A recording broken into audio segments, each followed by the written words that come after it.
اللہ الرحمن الرحیم۔ مطالعہ عیسائیت جاری ہے، تو آج ہم اپنی بات کو آگے بڑھاتے ہیں۔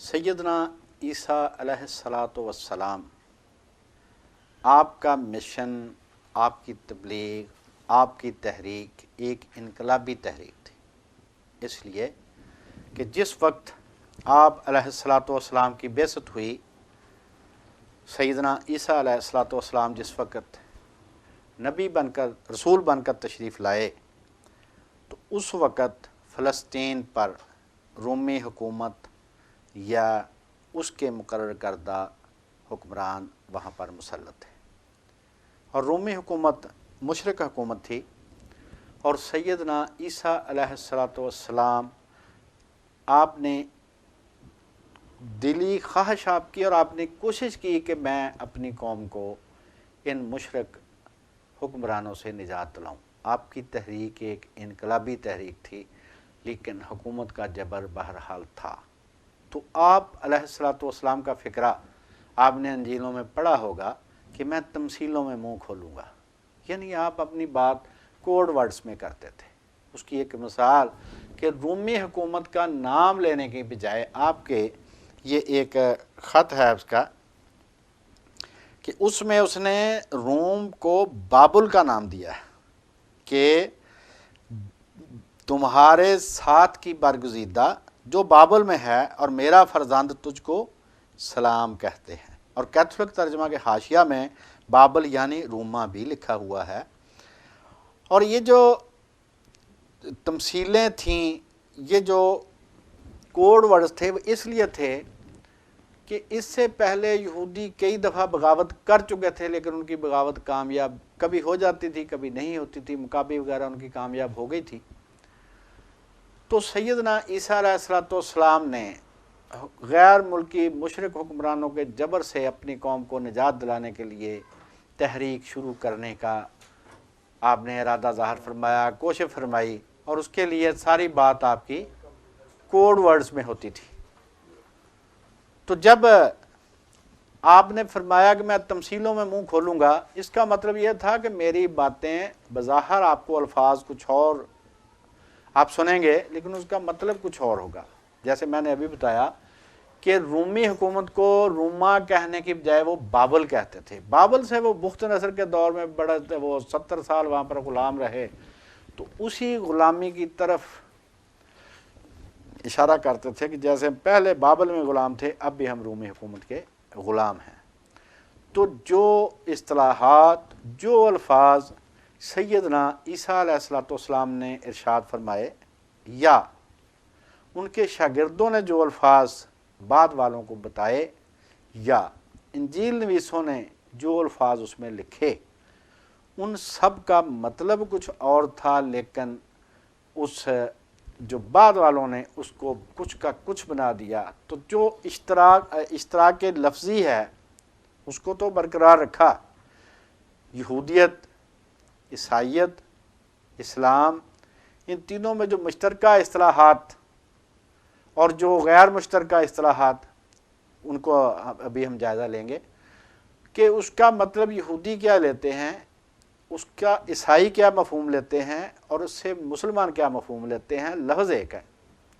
تو اس سلسلے میں ابھی آج بات کریں گے تاکہ آپ کو پتہ چلے کہ یہ کس طرح ساری تعلیم ڈی ٹریک ہوئی ہے، پٹڑی سے اتر گئی وہ، کہ آپ علیہ الصلوۃ والسلام کی تحریک ایک انقلابی تحریک تھی، جس کو اب انجیلوں میں مفاہمت کی تحریک بنا دیا گیا۔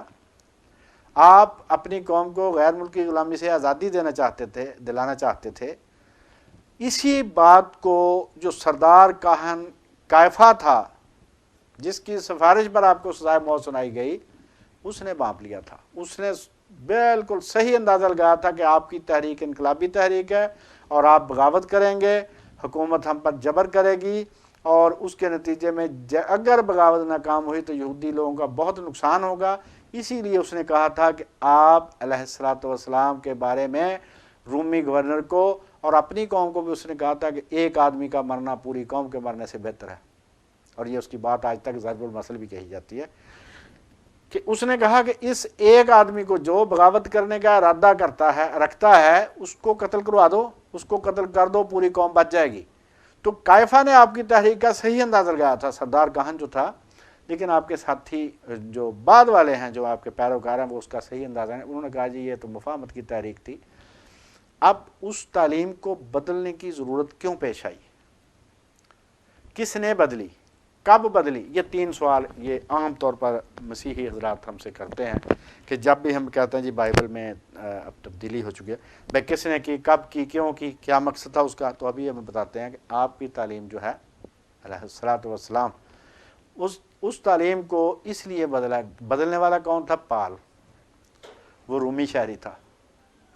یہ ایسے تھا جیسے ہندوستان کے عوام جو تھے غلام تھے اور لندن کا کوئی شہری آ کر ان کا وہ سگا بن جائے۔ یہ رومی تھا، یہ رومی شہری تھا، یہ یہودی تھا۔ یہ آپ کی زندگی میں آپ کا سخت ترین مخالف رہا، آپ سے اس کی ملاقات نہیں ہوئی، آپ کے آسمان پر تشریف لے جانے کے 6 سال بعد یہ کرسچینٹی میں داخل ہوا۔ اس نے بدلی ہے۔ کیوں بدلی ہے؟ اس لیے بدلی۔ کب بدلی؟ آپ کے آسمان پر تشریف لے جانے کے 6 سال بعد یہ داخل ہوا، اس کے بعد اس نے آہستہ آہستہ بدلی ہے، اور یہ شاید 68 تقریباً 60 سال یہ رہا ہے پھر بعد میں، تو یہ 68 سال ایئرز کا تھا جب یہ قتل ہوا بقول ان کے، تو اس نے اس دوران میں بدلی ہے، آپ کے آسمان پر تشریف لے جانے کے بعد بدلی ہے۔ اور کیوں بدلی ہے؟ اس لیے بدلی ہے تاکہ لوگوں میں انقلابی رجحانات کو ختم کیا جا سکے اور حکومت کی وفاداری پیدا کی جا سکے، اور جو نیا گروپ پیدا ہو رہا ہے، کیونکہ یہودی تو پہلے سیٹ تھے ان کے ساتھ، ان کو انہوں نے داخلی خود مختاری جس کو ہم کہتے ہیں کہ پرسنل لاز میں ان کو آزادی دے رکھی تھی، تو وہ اپنا پرسنل لاز کے مطابق وہ سین ہیٹرین ان کی جو صدر عدالت تھی وہ فیصلے کرتی تھی، تو وہ بھی خوش تھے، اور ساتھ ساتھ سردار کاہن کو مال متا بھی ملتا تھا، وہ تو سارے خوش تھے۔ تو انہوں نے کہا کہ یہ جو نیا عنصر پیدا ہو رہا ہے، اس میں نیا عنصر جو پیدا ایلیمنٹ ہے، اس کو ہم کس طرح قابو کریں؟ تو انہوں نے اس میں اپنا آدمی داخل کیا،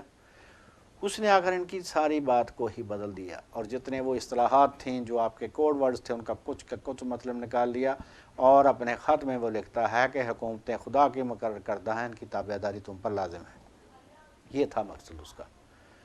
تو اب کچھ اصطلاحات جو یہ مسیحی اصطلاحات ان کو فی الحال کہہ لیں، یہ کچھ ان میں سے کچھ مسلمانوں میں اور یہودیوں میں بھی ہیں، تو ان سب کا وہ کیا مطلب لیتے ہیں، یہ کیا مطلب لیتے ہیں، ہم کیا مطلب لیتے ہیں، تو ابھی بات کرتے ہیں۔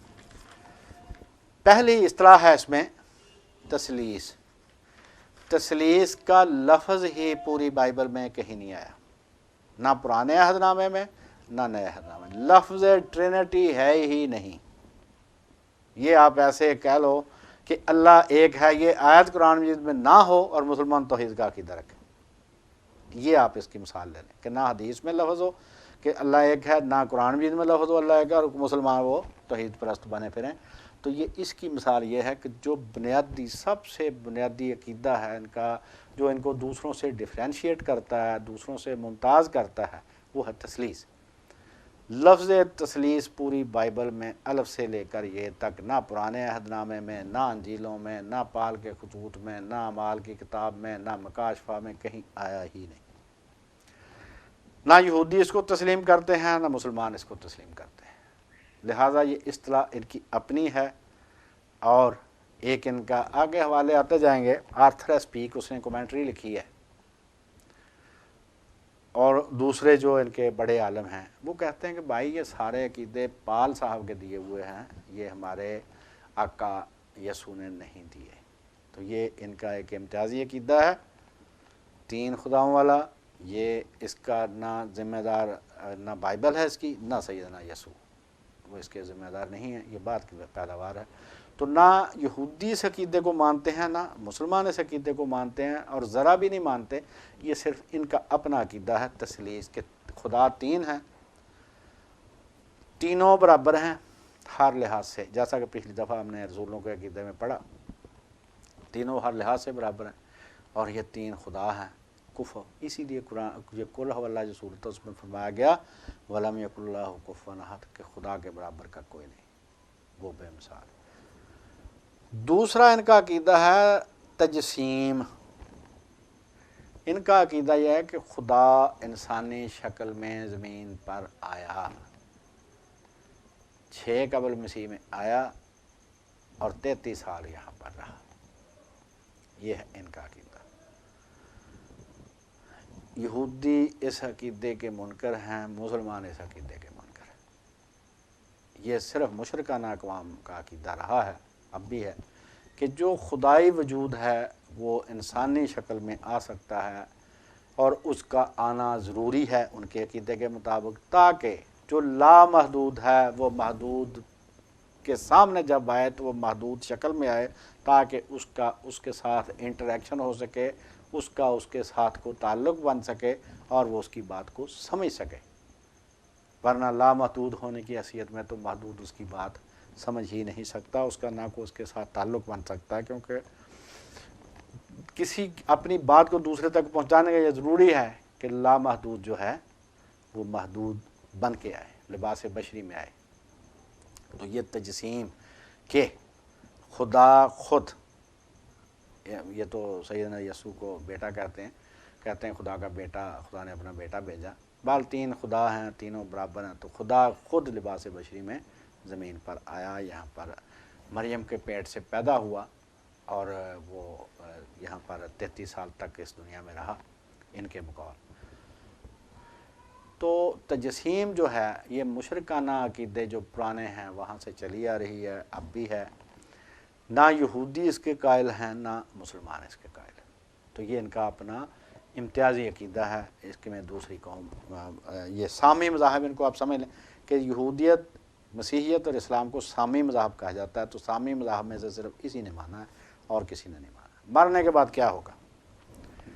جو بائبل ہے، پرانا عہد نامہ، تورات سے لے کر یہ زکریا ملاکی تک، آخری کتاب ملاکی ہے اس کی، ان 39 کتابوں میں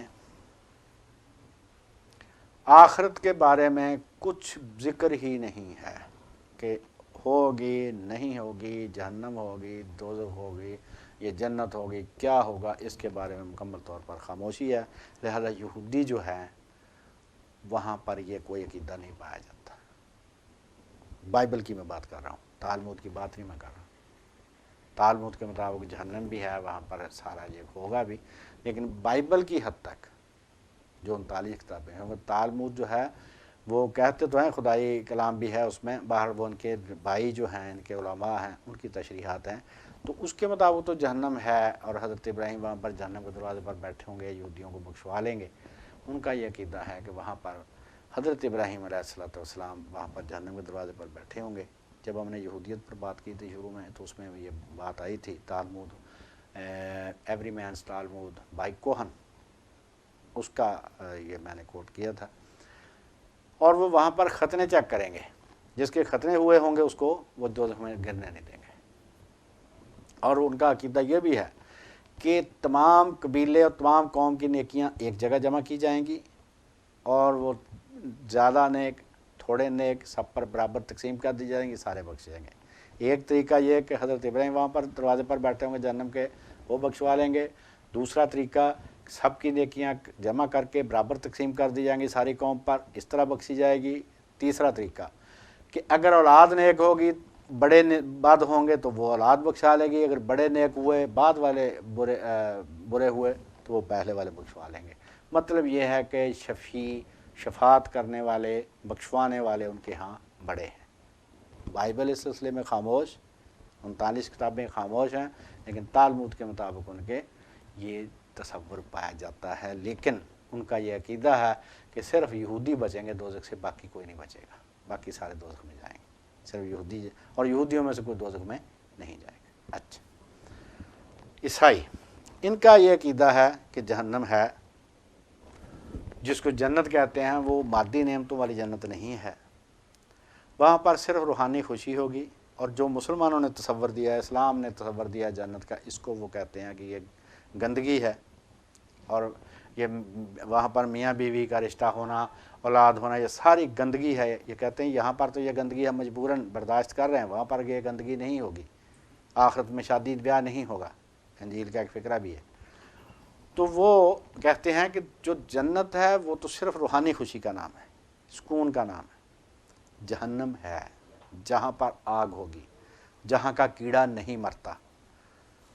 اس کے بعد وہ کہتے ہیں کہ جو یسوع ہیں، عیسیٰ علیہ السلام کا جو عبرانی نام ہے، وہ کہتے ہیں کہ وہ عدالت کریں گے، اللہ عدالت نہیں کرے گا۔ جس کو وہ خدا باپ کہتے ہیں، وہ کہتے ہیں وہ عدالت نہیں کرے گا۔ جب میگاڈان ہوگی، آخری جنگ ہوگی، تو یسوع تشریف لائیں گے۔ اس وقت جو زندہ ہوں گے وہ مریں گے نہیں، جو مردہ ہوں گے ان کو وہ زندہ کر لیں گے اور خود انصاف کریں گے، اور جو ان کے کفار پر ایمان رکھتا ہوگا وہ جنت میں جائے گا، یعنی سکون والی زندگی ہوگی اس کو۔ اور یہ آپ نے سنا ہوگا لفظ کہ may his soul rest in eternal peace, یہ آپ نے انگریزی میں سنا ہوگا، یہ عام طور پر کتابوں میں اخباروں میں لکھا ہوتا۔ تو یہ فکرہ انہی کا ہے کہ وہاں پر آخرت میں سکون ہوگا، مادی نعمتیں نہیں ہوں گی، شادی بیاہ والی گندگی نہیں ہوگی، اس کو وہ گند کہتے ہیں۔ تو وہ کہتے ہیں کہ وہاں پر جو ان کے کفارے پر ایمان رکھتا ہوگا وہ بخشا جائے گا، جو ان پر کفارے پر ایمان نہیں رکھتا ہوگا وہ دوزخ میں جائے گا، اور دوزخ میں آگ ہے، وہاں پر رونا ہوگا، پیٹنا ہوگا، چیخنا چلانا ہوگا۔ اور اس آگ میں خوبی یہ ہے کہ وہ سخت بھی بہت ہے لیکن اس کا کیڑا نہیں مرتا، مطلب یہ کہ جو عذاب ہے وہاں پر وہ ثابت ہے، کوئی چیز وہاں پر جلے گی نہیں، عذاب بھگتے گی۔ بہرحال یہ ہے ان کا عقیدہ۔ یہودیوں کا عقیدہ یہ تھا کہ ہمیں حضرت ابراہیم بخشوا لیں گے، ہمیں ہمارے جو نیک چاہے بڑوں میں سے ہوں چاہے بعد والی پشتوں وہ بخشوا لیں گے، ساری قوم کی نیکیاں ایک جگہ جمع کر کے ساری قوم پر تقسیم کر کے سب کو بخش دیا جائے گا، جس کا خطرہ ہوگا وہ دوزخ میں نہیں جائے گا۔ ان کا عقیدہ یہ ہے کہ ہمیں یسوع بخشائیں گے، انصاف کرنا ہی یسوع نے، خدا باپ انصاف نہیں کرے گا، عدالت بیٹا کرے گا۔ مسلمانوں کا عقیدہ یہ ہے کہ عدالت کا کام خود اللہ پاک کرے گا، وہ وحدہ لا شریک ہے، اس کا نہ کوئی بیٹا ہے، نہ کوئی اس کے ساتھ روح القدس خدا ہے، نہ کسی قسم کا کوئی بھی امدادی کارکن، کسی قسم کا کوئی نہیں۔ اسی لیے قرآن مجید میں بار بار آیا ہے کہ وہ جس کو چاہے گا بخشے گا، جس کو چاہے گا عذاب دے گا۔ یہ نفی شرک کے لیے، یہ اندھا دھند فیصلے کے لیے نہیں ہے۔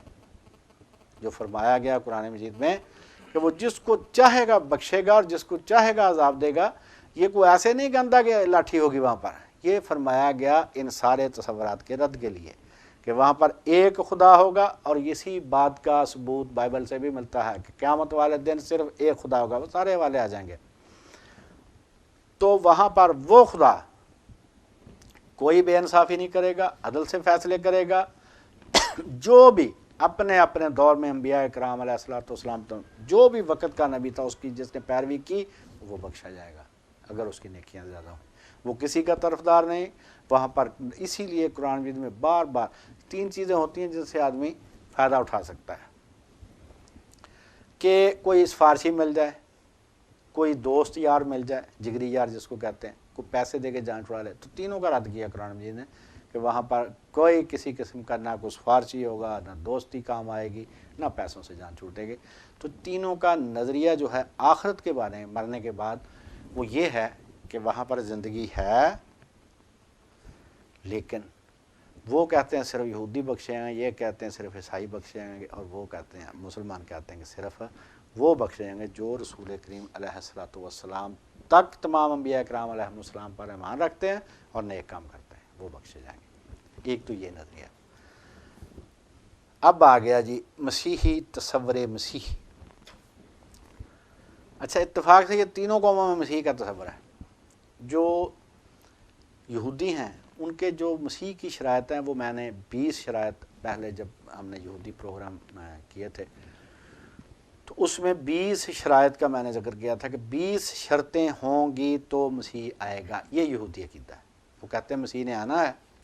چونکہ یسوع ابن مریم میں وہ 20 شرائط پوری نہیں ہوئیں، لہٰذا وہ کہتے ہیں ہم ان کو سچا مسیح نہیں مانتے۔ یہ جو ہیں عیسائی حضرات وہ کہتے ہیں کہ وہ یسوع مسیح نہیں کہتے ہیں، یہ تو انہیں پڑھ کہتے ہیں، وہ کہتے ہیں یسوع المسیح، کہ دی مسیحا، وہ صرف ایک ہی ہے، وہ ہیں یسوع، کیونکہ وہ کہتے ہیں خدا تھے، لہذا وہ المسیح۔ تو وہ کہتے ہیں جی کہ مسیح جو ہے وہ یسوع تھے۔ یہودی ان کو مسیح نہیں مانتے۔ ایک تو اس کی ڈیٹیل سے بات آگے آئے گی کون۔ وہ کہتے ہیں کہ ہمارے ہاں یہ لازمی تھا کہ جو یسوع جس نے مسیح نے آنا تھا اس نے ہمیں رومی حکومت سے آزادی دلوانی تھی، چونکہ یہ آزادی نہیں دلوا سکے جو کام اس کے مسیح کے تھے وہ کر نہیں سکے، لہذا ہم ان کو مسیح نہیں مانتے۔ وہ ایک مسیح کے انتظار میں جو یہودیوں کو غلبہ دلوائے گا، پوری دنیا میں ان کی حکومت ہوگی اور پوری دنیا ان کے ماتحت ہوگی۔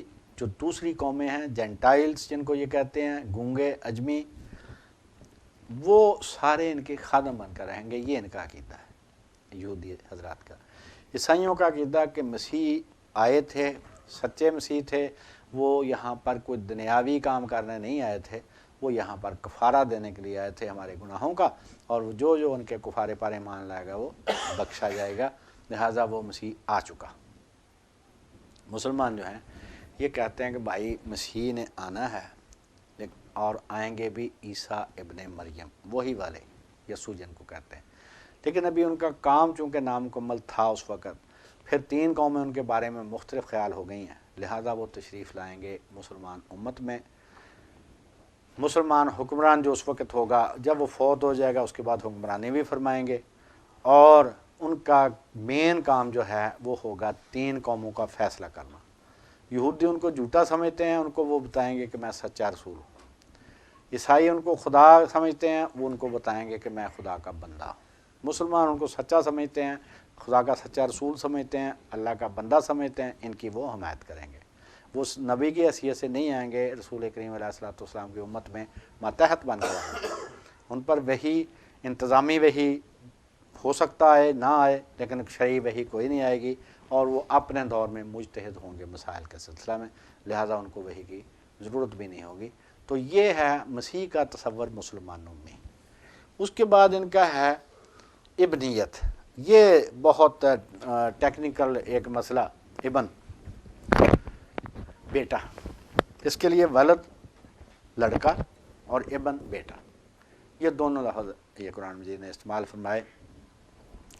یہودی اپنے بزرگوں کو، اولیاء اللہ کو، نیکوں کو، جو بہت بڑے مرتبے کے لوگ ان سب کو خدا کا بیٹا کہتے ہیں، پوری یہودی قوم بھی خدا کا بیٹا۔ اس سے مراد وہ ولی اللہ لیتے تھے، خدا کا مقرب، اور وہ کہتے تھے کہ ہمارے ہاں جو بھی اپنی نیکی میں ایک خاص مقام تک پہنچ جاتا تھا، اس کو آسمان سے آواز آتی تھی کہ یہ میرا پیارا بیٹا ہے، میں اس سے خوش ہوں۔ گیزا ورمس، جیزس دی جیو، صفحہ ہے 206 اس کا۔ یہ گیزا ورمس بہت ٹاپ کا عالم ہوا ہے، تھا یہودی، پھر کیتھولک عیسائی ہو گیا، پھر یہودی ہو گیا، آکسفورڈ کا پروفیسر ایمریٹس تھا، تا حیات پروفیسر، 91 ایئرس کی عمر میں، یہ 2011 میں فوت ہوا ہے، اور اس کو اس صدی کا سب سے بڑا عالم جیسس کے بارے میں، حضرت عیسیٰ علیہ الصلوۃ والسلام کا یہ یسوع نام ہے، اس کو پڑھنا ہے JESUS، اس کو لفظ ہے اس کا جیزس، پہلے زی ہے پھر سین ہے، تو وہ جیزس دی جیو کہ حضرت عیسیٰ یہودی تھے، وہ کہتا ہے کہ اس میں کیا کہتا ہے، یہ تو ابن کا جو ہمارے ہاں یہ عام تھا کہ ہم جو بھی ولی اللہ ہوتا تھا اس کو خدا کی طرف سے آواز آتی تھی آسمان سے کہ یہ میرا پیارا بیٹا، تو ہم اس کو خدا نہیں سمجھتے تھے، ہم کسی کو خدا نہیں سمجھتے تھے، نہ اس میں خدائی صفات ہوتی، ولی اللہ کے معنوں میں ہم لیتے تھے۔ عیسائی حضرات نے ابن کا ایک نیا تصور پیش کیا کہ خدا کا وجود، خدا خود اپنا بیٹا بن کر اس دنیا میں آئے، کیونکہ تینوں ایک ہیں، ایک تینوں ہیں، خدا خود اپنا بیٹا بن کر اس دنیا میں آیا، اور اس کو وہ ابن کہتے ہیں کہ خدا نے جب انسانی شکل اختیار کی تب وہ ابن کہلایا۔ جو اسلام ہے اس نے کسی بھی قسم کے ابن کے تصور کی نفی کر دی، چاہے وہ ولی اللہ کے معنوں میں ہو، چاہے وہ خدائی کے معنوں میں، انہوں نے ٹوٹلی، عزیر ابن اللہ یہودی کہتے تھے ولی اللہ کے معنوں میں، کہ بہت بڑا خدا کا بندہ، بہت بڑا مقرب خدا کا، جس نے تورات دوبارہ اپنے حافظے سے لکھوا دی، تو اسلام نے اس کا بھی رد کیا قرآن مجید میں، کہ یہود کہتے ہیں عزیر ابن اللہ، یہ عیسائی کہتے ہیں یہ عیسیٰ ابن اللہ۔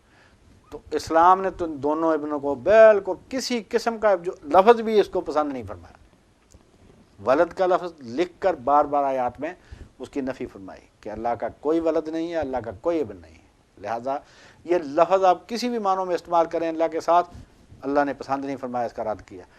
ابن کا وہ معنی لیتے تھے ولی اللہ کا، یہ معنی لیتے ہیں خدا کا، خدائی وجود کے خدا مجسم ہو کر ہے تجسیم کے معنی میں۔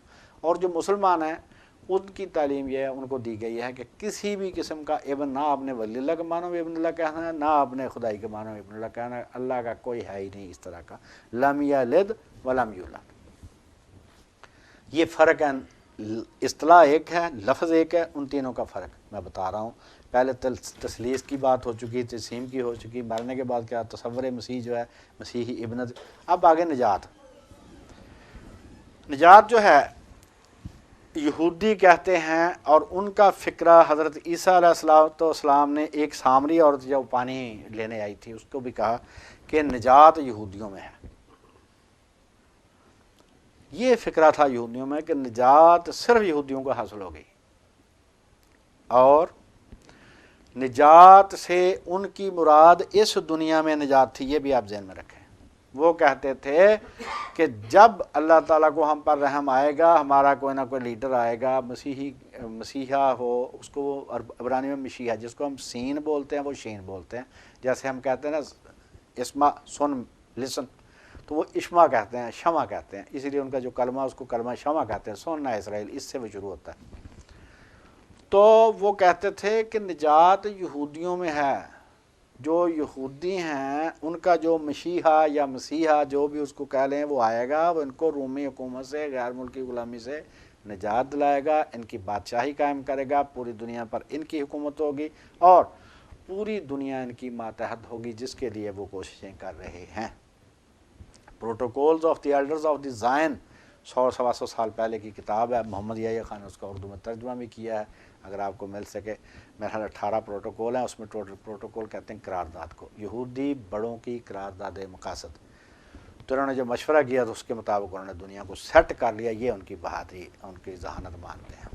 انہوں نے اب فورڈ سے کسی نے پوچھا، مسٹر فورڈ سے، جو یہ کمپنی ہے فورڈ بسوں کی اور ٹرکوں کمپنی، کاروں کو، اس کے مالک سے کسی نے پوچھا یار یہ پروٹوکول کا انکار کرتے ہیں یہودی، کہتے ہیں جی کسی نے لکھ کر ہمارا نام لگا دیا تو وہ تو انکار کرتے، کیا یہ صحیح کتاب ہے؟ یہ جیسے آج کل خاص طور پر سوشل میڈیا پر فیک نیوز چلتی ہے، اس نے کہا بھی صحیح غلط کا مجھے نہیں پتہ، دنیا اسی کے مطابق چل رہی ہے، یہ مجھے نہیں پتہ کہ صحیح ہے یا غلط ہے، دنیا اس کے مطابق چل رہی ہے۔ تو وہ نجات مانتے تھے اس دنیا میں، زمینی نجات۔ آخرت میں وہ مانتے تھے کہ نجات یہودیوں میں ہے، بخشے جانے کے لیے ضروری ہے کہ یہودی عقیدہ ہو، موسیٰ کا پیروکار ہو۔ اور اس دنیا میں وہ کہتے تھے کہ نجات سے مراد ہماری یہ ہے کہ جو مسیح آئے گا وہ آخرت میں نہیں ہمیں بخشائے گا، آخرت میں تو ہمیں ابراہیم نے بخشوانا ہے علیہ الصلوۃ والسلام۔ اس دنیا میں جو آئے گا وہ ہمیں نجات دلوائے گا غیر ملکی غلامی سے۔ چونکہ یسوع ابن مریم میں نجات نہیں دلوا سکے، لہٰذا یہ سچے رسول نہیں ہے، وہ سچے مسیح نہیں ہیں۔ یہ تھا ان کا نجات کا تصور۔ اب عیسائی نجات کا تصور کیا؟ ان کا نجات کا تصور یہ ہے کہ اس دنیا میں نجات کا تو کوئی تعلق نہیں ہے، اس کا تعلق ہے آخرت سے۔ آخرت میں نجات اس کو حاصل ہوگی جو یسوع کے کفارہ پر ایمان رکھتا ہوگا کہ میرے گناہوں کا کفارہ یسوع پھانسی چڑھ کر دے گئے، لہذا جو بھی ایمان رکھتا ہوگا اس کو ایمان سے نجات مل جائے گی۔ مسلمانوں نے کہا کہ بھائی ایمان سے نجات نہیں ہے، خالی ایمان نجات نہیں دلوائے گا، آپ نے اس کے ساتھ ساتھ نیک اعمال بھی کرنے ہیں۔ خدا کسی کا طرفدار نہیں، یہ بائبل کا فکر ہے کہ خدا کسی کا طرفدار نہیں۔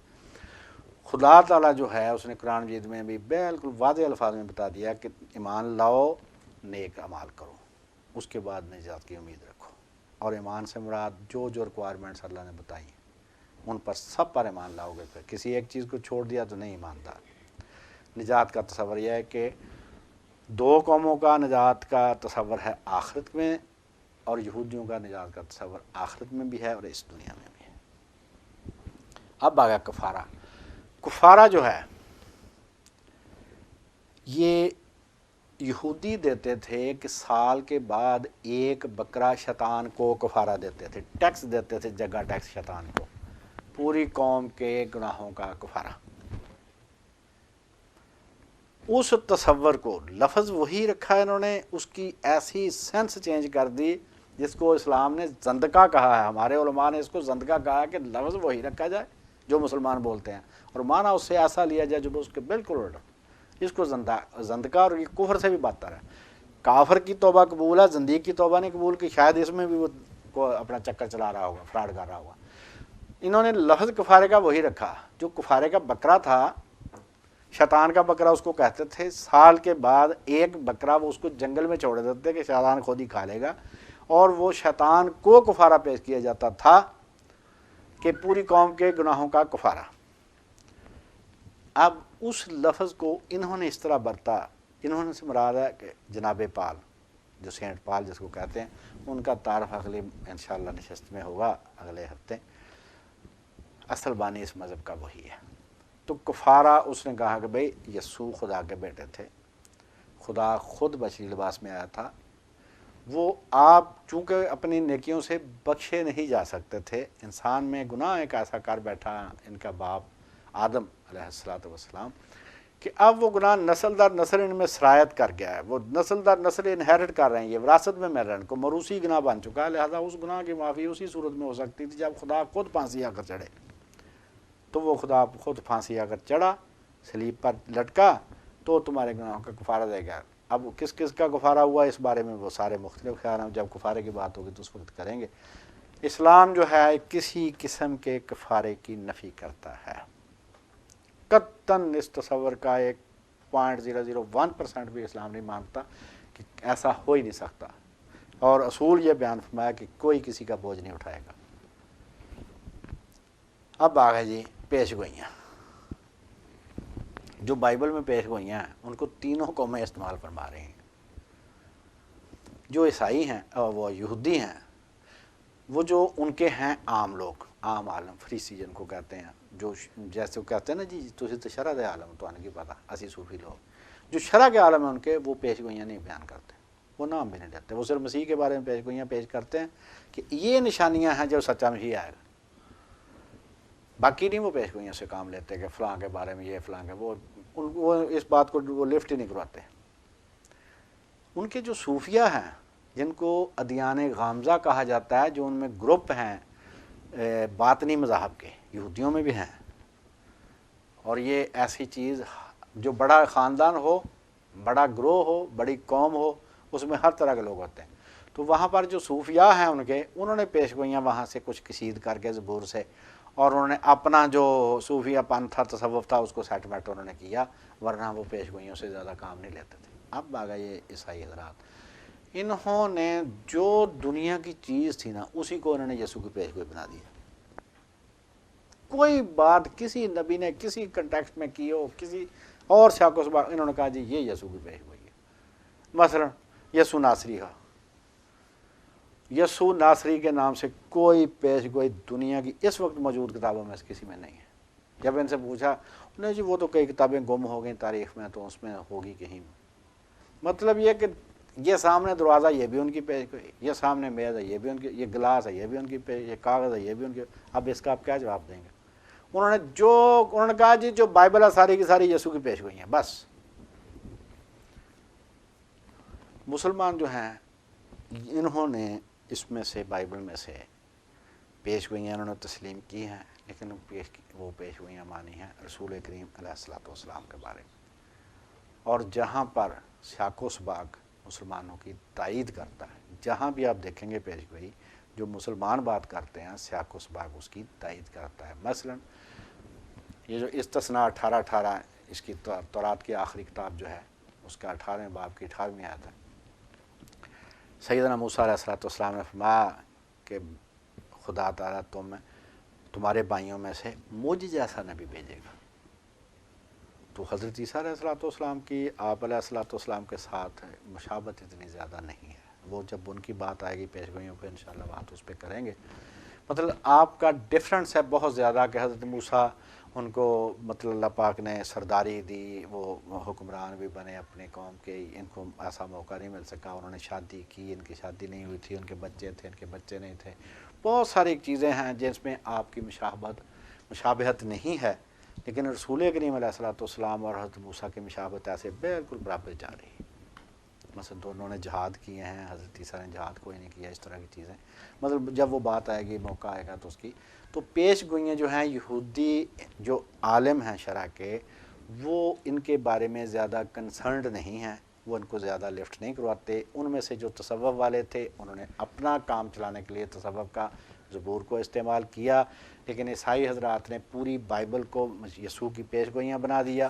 بات کسی کی ہو رہی ہے، کسی سیاق و سباق میں ہو رہی ہے، وہ کہتے ہیں جی یہ یسوع کی پیش گوئی ہے. تو مسلمان جو ہیں انہوں نے 30 سے زیادہ پیش گوئیاں بائبل سے حضور علیہ الصلوۃ والسلام کے بارے میں دریافت کیں اور ان کو دکھایا، سامنے دکھایا. پھر انہوں نے یہ کیا عیسائی حضرات نے کہ انہوں نے اس کو چینج کر لیا عبارت کو. یہ 1936 میں ہوا. یہ پروٹیسٹنٹ ترجمے میں وہاں پر تھا کہ وہ 10,000 قدوسیوں کے ساتھ آیا. جب مسلمان علماء نے یہ عبارت پیش کی کہ رسول کریم علیہ الصلوۃ والسلام جب آپ نے مکہ فتح کیا تو آپ 10,000 صحابہ کرام کے ساتھ وہاں پر تشریف لے گئے تھے، تو انہوں نے اس کو بدل کے لاکھوں کر دیا. پروٹیسٹنٹس نے لفظ لاکھوں لکھ دیا 10,000 کو کاٹ کے، اور کیتھولکس نے اس میں عدد کو جو گنتی کا لفظ تھا، گنتی کے بارے میں تھا 10,000، اس کو جگہ کا نام بنا دیا مریبہ کا دیش. تو اب مطلب یہ اس یہاں سے شک پڑتا ہے کہ بھئی یہ نا پیش گوئی وہ رسول اللہ کے بارے میں تھی کیونکہ انہوں نے چینج کر دیا. اگر یسوع کے بارے میں ہوتی تو ان کو چینج کرنے کی کیا ضرورت تھی؟ تو پیش گوئیوں کا یہ سلسلہ ہے. اب معجزات جو دکھانا ہے، اس میں یہودی جو معجزات دکھاتا تھا اس کو نبی سمجھتے تھے، خدا نہیں سمجھتے تھے. مسلمان جو ہیں جو بھی معجزات دکھائے اس کو خدا کا نیک بندہ، خدا کا مقرب، نبی سمجھتے ہیں، ولی اللہ سمجھتے ہیں، خدا نہیں سمجھتے. لیکن معجزات دکھانے والے معجزات کی وجہ سے انہوں نے یسوع کو خدا بنایا. یہ ان میں فرق ہے تینوں میں. تو یہ جو ہے جو بھی آدمی ان پر تحقیق کرنا چاہتا ہے، ان مذاہب پر، خاص طور پر یہ عیسائیت اور یہودیت پر، یہ ایک شعبہ ایسا اگر وہ تحقیق کرنا چاہے کہ ان تینوں قوموں کا علم الکلام کیا ہے، یہ کیا اعتقادات رکھتے ہیں، اور جو ان کے مشترکات ہیں ان اصطلاحات کا کیا کیا مطلب یہ لیتے ہیں. تو اس موضوع پر کام کرنے کی ضرورت ہے اگر کوئی صاحب کرنا چاہے. جب حضرت عیسیٰ علیہ الصلوۃ والسلام تشریف لائے، آپ کا ساتھ قوم نے نہیں دیا، چند آدمی آپ کے زیادہ سے زیادہ کچھ 100-200 کے قریب، ایک جگہ ذکر آتا ہے 70 آپ نے بھیجے، کہیں بار مشہور 12 ہیں، ان میں سے ایک بک گیا تھا، اس نے آپ کو بھیج دیا تھا یہودا اسکریوتی نے. تو اس کے بعد 300 سال تک انہوں نے بہت زیادہ مصیبتیں سہی ہیں. عیسائیوں نے بہت ظلم سہے ہیں مشرک قوموں سے. 300 سال کے بعد 312 عیسوی میں ایک بادشاہ تھا کانسٹینٹائن دی گریٹ اس کو کہتے ہیں. اس کی ماں نے کہا کہ میں نے فلاں خواب دیکھا ہے تو تو عیسائی ہو جا. اس نے اپنی سلطنت میں عیسائیوں پر بہت ظلم کیے تھے. وہ ماں کے کہنے پر وہ عیسائی ہو گیا، کیونکہ اس سے پہلے اس نے اپنا سگا بیٹا اور شاید بیوی اس نے قتل کی تھی. اس کا بھی اس کے ذہن پر ضمیر پر بوجھ تھا. تو اس نے کسی پادری سے بات کی کہ کیا میرا جو گناہ معاف ہوگا؟ اس نے کہا ہو سکتا ہے، تو وہ مسیح پر مان لا، کفارہ دے گئے وہ جو مرضی کا. اس نے عیسائیت قبول کی 312 عیسوی میں. اس کے بعد 313 عیسوی میں اس نے ایک فرمان جاری کیا کہ عیسائیوں کی عبادت کو جو غیر قانونی قرار دیا گیا تھا وہ ہم حکم واپس لیتے ہیں. پھر یہاں سے ان کو سہولتیں ملنا شروع ہوئیں، اور اس کی طاقت، سلطنت کی طاقت کی وجہ سے، اور دوسرے فیکٹر گنواج دوں. ایک تو ان کے جو عیسائیت سب سے تیزی سے پھیلنے والے مذاہب میں سے ایک ہے. جتنی تیزی سے عیسائیت پھیلی ہے کوئی اور مذہب نہیں پھیلا. جو حقائق ہیں ان کو ماننا پڑے گا. وجہ یہ تھی کہ انہوں نے ایک تو پال صاحب نے شریعت ختم کر دی تھی. جو مشرک اقوام جن تک یہ پیغام جاتا تھا کہ تم کو کچھ بھی نہیں کرنا، صرف ارادہ بدلنا، ارادہ کرنا تم نے کہ پہلے تم جس دیوتا کو مانتے تھے اس کو بھی ماننا تو مانتے رہو، لیکن اس کے بجائے یہ یسوع کو مان لو کہ وہ دنیا میں خدا خود تشریف لایا تھا، وہ تمہارا کفارہ دے گیا، اب تم کو کچھ کرنے کی ضرورت، شریعت ہم نے منسوخ کر دی ہے. تو اس کو اب جس آدمی کو صرف ایک سوچ بدلنے سے جنت مل جائے تو اس کو اور کیا چاہیے. ایک تو فیکٹر یہ تھا کہ اس میں شریعت کی پابندی نہیں تھی. دوسرا فیکٹر یہ تھا کہ قسطنطین کی شکل میں ان کو بہت بڑی سپورٹ مل گئی تھی. اس دور کی سب سے بڑی سلطنت تھی, اس کا تعارف بھی میں بھی کرواؤں گا. تو اس سلطنت نے پھر جب اس نے یہ عیسائیت قبول کر لی ہے تو اس سلطنت اس نے ایک شرط لگائی تھی کہ جتنی بھی ان کی رسومات تہوار ہیں مشرکانہ, ان سب کے نام عیسائی دے کر عیسائی نام رکھے جائیں گے اور جو سارے جاری رہیں گے. یہ کرسمس جو سورج دیوتا کا تہوار تھا وہ بھی جاری رہا, یہ جو کرسمس ٹری یا دوسرے تیسرے جتنی بھی چیزیں تھیں نا وہ سارا کچھ اس نے جاری رکھا, صرف نام بدل دیا, ان کو مسیحی بنا دیا کہ ان کو کچھ بھی نہیں بدلنا پڑا. دوسرا فیکٹر یہ تھا. تیسرا فیکٹر یہ تھا کہ پیچھے حکومت کی طاقت تھی. یہ جو کہتے ہیں نا کہ اسلام ڈنڈے کے زور سے پھیلا, تو یہ ایسے ہی ہے کہ جیسے ایک آدمی میں عیب خود ہو وہ دوسرے کو کہے. ڈنڈے کے زور سے پھیلی ہے عیسائیت. قسطنطین نے پھر جتنے وہ دوسرے مذہب والے تھے جن کو وہ پہلے مانا, ان کے بت خانے اس نے توڑوا دیے, ان کو قتل کروا دیا. دو ہی آپشن تھے کہ یا جو مذہب میں کہتا ہوں عیسائیت اس کو قبول کر لو یا قتل ہونے کے لیے تیار. اس نے ان کی عبادت پر پابندی لگا دی, ان کے عبادت خانے بند کر دیے, ان کی کتابیں جلا دیں. یہ سارے کام کیے ہیں. تو اگر آپ نے اس کے بارے میں پڑھنا ہو تو the decline and fall of the Roman empire by Edward Gibbon 1776 سے لے کر 1789 تک 6 جلدوں میں 13 سالوں میں یہ کتاب چھپی تھی.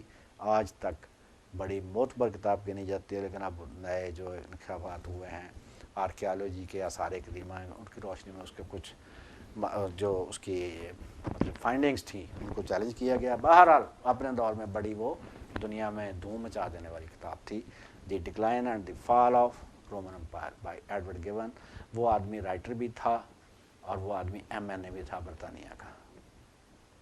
اس وقت ایم این اے اس طرح کے ہوتے تھے, ریسرچ ورک کرنے والے. بہرحال تو اس نے سارے ان کے حالات لکھے ہیں کہ کس کس طرح اس نے ظلم کیے.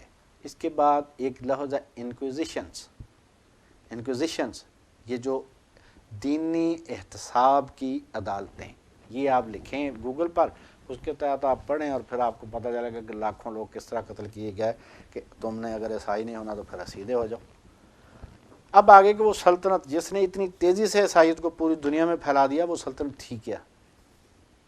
وہ سلطنت یہ تھی, اس کو کہتے ہیں رومن امپائر.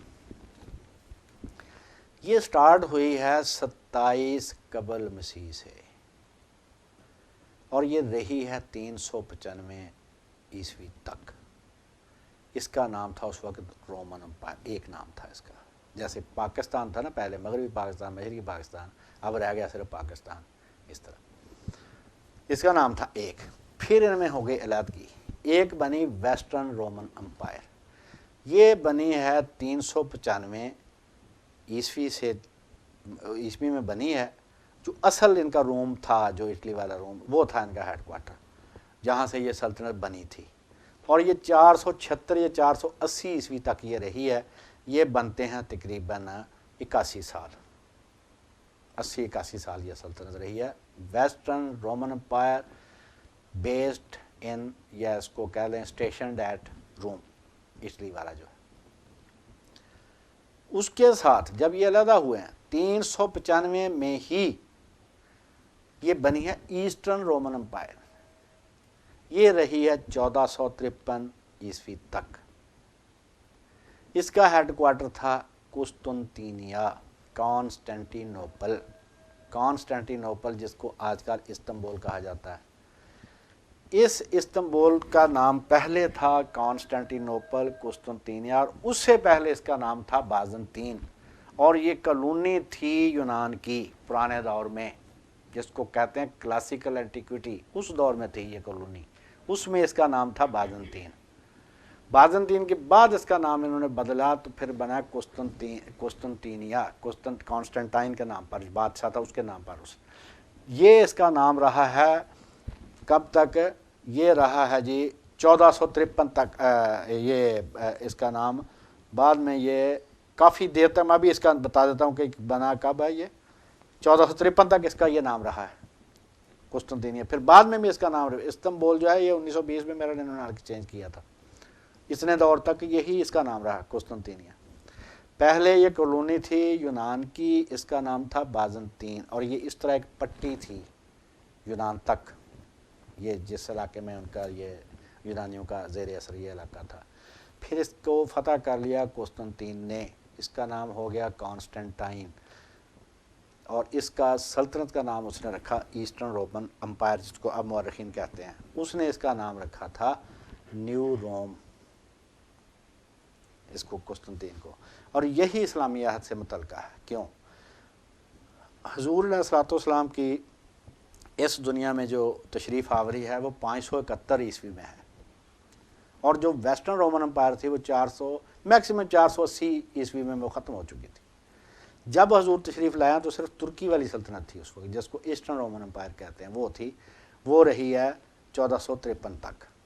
اس کے بعد محمد فاتح نے یہ فتح کیا ہے قسطنطینیہ، اور اس نے پھر قبضہ کر لیا. پھر مسلمان ہو گئے، عثمانی حکومت کے زیر اثر آگے محمد فاتح، اس کو محمد دوم بھی کہتے ہیں، محمد فاتح بھی کہا جاتا ہے. تو سلطان محمد فاتح، یہ تھی 2 سلطنتیں تھیں اس کی، ایک کی 2 ہو گئی تھیں. اس کے بعد اس کے جو بنے ہیں دارالخلافے وہ بھی سن لیں. روم اس کا دارالخلافہ رہا ہے 27 عیسوی سے قبل مسیح سے لے کر 330 عیسوی تک، مشترکہ دارالخلافہ. اس کے بعد اس کا میڈیو لینم اس کا دارالخلافہ رہا ہے. وہ ویسٹرن امپائر نے اپنا دارالخلافہ اسی وقت الگ کر لیا تھا جب ان میں اختلاف شروع ہوا، خانہ جنگی کی وجہ سے ان میں اختلاف ہوا تھا. وہ رہا ان کا 286 سے 402 تک. جو راوینہ ہے وہ بھی ویسٹرن کا تھا، 402 سے 476 تک. یہاں پر آ کر وہ سلطنت ختم ہو گئی، ویسٹرن رومن امپائر ختم ہو گئی. نکومیڈیا وہ 286 سے 330 عیسوی تک رہا، وہ ایسٹرن امپائر کا دارالخلافہ تھا، وہ ویسٹرن کا تھا. پھر جب وہ سلطنت یہ انہوں نے اپنا شفٹ کیا ہے، اس نے قسطنطین نے، تو اس نے جو آبنائے باس فورس، جو اب استنبول کے ساتھ جو آبنائے کہتے ہیں 2 سمندروں کو جو بناتی ہے پانی کی پٹی، اس کو کہتے ہیں آبنائے، سٹریٹ بھی کہتے ہیں انگریزی میں. اس کا جو یورپی کنارہ تھا، اب ترکی جو ہے یہ یورپ اور ایشیا دونوں میں ہے یہ، تو اس کا جو یورپی کنارہ تھا اس پر اس نے آ کر جو دارالخلافہ بنایا تھا، اس کا نام اس نے رکھا کانسٹینٹی نوپل. ہول امپائر، یہ ٹوٹل جو اس کا کیپٹل تھا وہ ہول امپائر کا تھا، اور یہ امپائر رہی ہے 330 سے لے کر 1453 عیسوی تک. یہ علاقہ، یہ شہر 11 مئی 330 عیسوی کو دارالخلافہ بنا. کیسر یہیں رہتا تھا، اس وقت کوئی اور کیسر نہیں تھا، اور اسی شہر کو فتح کرنے کی حضور نے بشارت دی تھی. یہی اسلامی عہد سے متعلقہ ہے، اور دور نبوی جو ہے وہ 571 تا 632 عیسوی رہا ہے. اس مغربی رومن تھا، ویسٹرن رومن امپائر تھی، وہ 95 سال ہو چکے اسے ختم ہوئے جب رسول اللہ تشریف لائے. اس وقت صرف مشرقی سلطنت تھی، اور سلطان محمد فاتح نے 29 مئی 1453 کو یہ فتح کیا. ان کا مذہب کیا تھا؟ مذہب ان کا تھا بیفور 380، مطلب جو ان کا اسلام کو مسیحیت قبول کرنے سے پہلے ان کا شرک تھا، اور اس کے بعد جو نکایا میں بادشاہ کے کہنے کے مطابق جو عقیدہ تسلیم کیا گیا تھا، عقیدہ نکایا جس کے ہم نے پچھلے پروگرام میں بات بھی کی، وہ عقیدہ ان کی سلطنت کا تھا. اور پوری سلطنت کے مذہبی نظام کو کہتے تھے اسٹیٹ چرچ، کہ وہ سرکاری کلیسیا تھا، state church of the Roman empire. یہ 380 عیسوی میں شروع ہوا اس کا نام، اور وہی رہا. اب آ گیا نیو روم. کیوں اصطلاح انہوں نے بنائی؟ یہ وہ نام تھا جو قسطنطین نے آب نائے باز فورس کے یورپی کنارے پر اپنے نئے تعمیر شدہ دارالخلافہ کو نام دیا. یہ نام تھا اس کا نیو روم. کیونکہ جیسے مسلمان ہیں ادھر مدینہ ٹاؤن بنا لیا، مدینہ کے نام پر ایک گاؤں بھی ہے گجرات میں، اس طرح کہ کسی شہر سے ان کا پیار ہوتا ہے مذہبی طور پر، یا کسی اور جذباتی کو ان کی وابستگی ہوتی ہے، تو وہی نام وہ دوسرے علاقوں میں جا کر رکھ لیتے ہیں. تو روم کے ساتھ ان کا پیار تھا، روم کے ساتھ ان کی وابستگی تھی، اصل تو جڑ ان کی وہیں تھی. تو جب سلطنت الگ ہوگی تو انہوں نے اس کا نام نیو روم رکھا. اس شہر کو عام طور پر بازنطیم کے نام سے جانا جاتا تھا. پھر اس کا نام 20ویں صدی تک قسطنطینیہ رہا، 1900، اور پھر استنبول ہو گیا. اس کے علاوہ اس شہر کے دوسرے نام یہ ہیں: نیو روم، نیو سیکنڈ روم، الما روم، بازنطین روم، ایسٹرن روم. اور جب ان کے کیتھولک ان کے دونوں سلطنتوں کے آپس میں مناظرے ہوتے تھے نا یہ ان کے مذہبی رہنماؤں کے، اس میں خاص طور پر دشمنی پر زور دینے کے لیے کہ میں تجھے بالکل اپنا دشمن سمجھتا ہوں، تو اس میں خاص طور پر یہی اصطلاح استعمال کی جاتی تھی یہ والے کہ نیو روم، ہم نیو روم میں رہتے ہیں، تم پرانے روم میں رہتے ہو۔ اور آج کل استنبول کا جو بشپ ہے وہ اپنے نام کا اس کا جو سرکاری لفاظ ہیں، جو سرکاری طور پر اس کا نام مطلب سرکاری سے مراد چرچ کی طرف سے اپرووڈ جو اس کا ہے لقب، اس میں وہ اپنے آپ کو نیو روم کہتا ہے، وہ آج تک استنبول کو نیو روم ہی کہتے ہیں۔ تو یہ تھوڑا سا ان کا تعارف تھا کہ جو اصطلاحات تینوں مذاہب میں آتی ہیں یا ان کی الگ ہیں، ان سے یہ کون کون سے مفہوم مراد لیتے ہیں، تینوں اپنا اپنا الگ الگ مفہوم مراد لیتے ہیں۔ انہوں نے 300 سال تک عیسائیوں نے بہت ظلم سہے، اور یہی وجہ تھی کہ جو قادیانیوں کا انچارج مرزا ناصر تھا، اس نے قومی اسمبلی میں 1974 میں بیان دیتے ہوئے کہا تھا کہ ہمیں 300 سال کی مہلت دو، اس کے بعد دیکھنا کہ ہماری تحریک پوری دنیا پر چھاتی ہے کہ نہیں۔ وہ بھی اسی بنا پر تھا کہ وہ مرزا غلام احمد قادیانی کو مسیح کہتے ہیں، تو کہتے جیسے مسیح کے ماننے والوں کو 300 سال تک ظلم برداشت کرنا پڑے تھے، ہم بھی 300 سال تک ظلم برداشت کرنے ہیں ہم نے، اس کے بعد ہماری حکومت آئے گی۔ تو انہوں نے کہا تھا کہ 300 سال تک انتظار کرو، پھر مجھ سے پوچھنا۔ 300 سال تک انہوں نے ظلم برداشت، اس کے بعد پھر ایک دم ایسے عیسائیت پھیلی ہے، ان سے بڑی تیزی سے دنیا میں کوئی مذہب نہیں پھیلا، کیونکہ اس وقت دنیا کی سب سے بڑی اور مضبوط سلطنت ویسٹ ایسٹرن رومن امپائر تھی، اس کے بادشاہ نے ان کا مذہب قبول کر لیا تھا،